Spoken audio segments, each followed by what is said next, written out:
listening skills. If you say it, it's your interpretation of the customer needs and not theirs. If they say it and you confirm it, that statement just became fact. So what I mean by that is that it's very important that you are listening to your customers. In the next module, we're going to talk about questioning techniques, but first we want to set it up by practicing really good listening skills. I actually refer to it as active listening.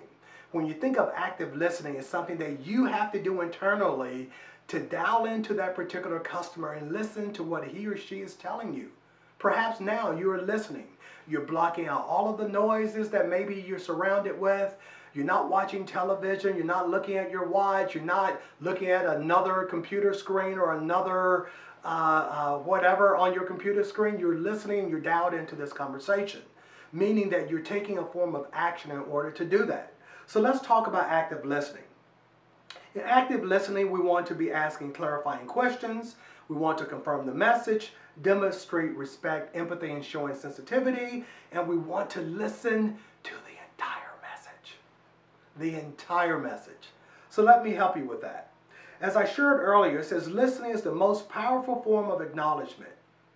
It's a way of saying that you are important. But one of the biggest challenges is that we listen to reply versus listening to understand. So I would like to help you with some listening tips. Okay? First of all, I would like for you, when you're practicing listening, is that you want to cut off all other distractions that is preventing you from to really dialing into what he or she is telling you. In addition to that, active listening is listening to or hearing the content. It's listening for their feelings. How do you listen for their feelings? You're watching their body language. Research suggests is that 65% of our communication is nonverbal. 65%. That's a lot. So you have to pay attention to what the customer is not saying. Observe their body language. You want to paraphrase. You want to show a reflection in your voice. You want to summarize. All of these things, as you go through the worksheet here, you'll be able to see the things that you can do to hone in on your listening skills. So as an exercise I would like for you to do, especially if you're working in a group setting or with your coworkers, is sit down with him or her and just ask them to share with you just a brief story. And it's a brief story that we do in our classroom quite often. And the story that I want you to ask them and also receive from them is, very simply put, ask them how, or describe to you their drive into work. How did they get to work today? Just a very simple story. Shouldn't be more than 3 to 5 minutes. And then I would like for you to repeat to them everything that you talked about or everything they talked about with you. You'll be amazed on what you're able to capture. But in that miniature exercise, you will begin to demonstrate what I define as active listening. You're paying attention, you're leaning forward, you may be taking notes. You're going to be locked into every single word. And quite often when we're meeting with customers and prospects, etc., if we really pay attention to what they're telling us, you will begin to figure out very quickly on how they like to purchase perhaps your product or service. But you have to listen very intently. So block out all of the noise, give them eye contact. How about that one? That one continues to be one of the challenges that most folks encounter. And if you're a salesperson, if you can't look your prospect in the eye, they're going to realize something is wrong, something is missing. And that could be the difference of winning the business or not. So please pay attention to those things. Block out your own personal problems when you're listening. Block out what's important to you, but lock into what's important to them. And listen and let others finish their comments or questions without interrupting. I'm just saying, try it. You'll be amazed on what you will accomplish. Let's continue. Again, listen to the entire message. It says really listening means not only giving the other person time to finish his or her speech, but it's actually borrowing their perspective. That's very powerful. That increases your ability to close business dramatically. And you also want to listen to understand their point of view and their perspective. And then it takes us down how to ask for the sale. It says salespeople don't ask for the sale because they're afraid of getting a no back. Getting turned down is an inevitable part of the sales process.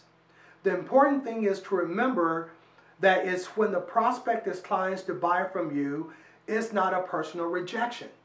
Perhaps there may be something that you have missed in that engagement, in that interaction. And you have to pay very close attention. Maybe it's timing. Maybe they're not ready to buy from you today. So let's continue here on things that you can do to improve your listening skills. So the next thing I will encourage you to do, you'll find on the next page, it says reduce anxiety. Relax. Relax. No one likes to purchase anything from a frantic salesperson. Number 2, ask the right questions. And when you're asking the right questions, right before you do it, gain permission. Excuse me, do you mind if I ask you a few questions, please? That's gaining permission. And of course, they're going to say yes. And then when you begin to ask the questions, it says start broad and then get specific. Start broad. Understanding why are you here? I often ask customers, it's great that we met and that I'm in your office, but how can I help you? What are the issues? What are the challenges in which you're having? Which is starting broad. And then as they begin to tell you and describe to you their pain points and their issues and their challenges, then you can begin to ask very specific questions as it pertains to the pain in which they're encountering. Build on previous responses. Build upon them as they respond back to you and describe to you their issues and challenges. Well, how is this affecting your business? And if this continues, how would that impact your business? How do you see this improving your business? Because chances are when I lay out my solution to my clients or my product and service, I want them to envision how my product would serve their problem or solve their problem. And so that will eliminate buyer's remorse. Because if they can imagine and envision that my product or service, in this case, my job is to provide training to you.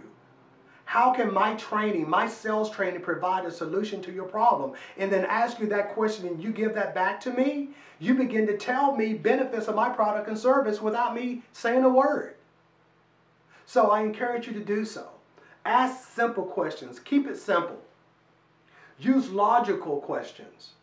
Keep questions non-threatening. Focus on their desired benefits. These are the methodologies of the questioning process. And then maintain a consultative attitude. Think about a consultant. He or she is really non-biased. They really want the best solution for their customers. And as a sales professional, that's what your job is to find the best solution for your customer. And let's hope it lands with your product and service in which you represent.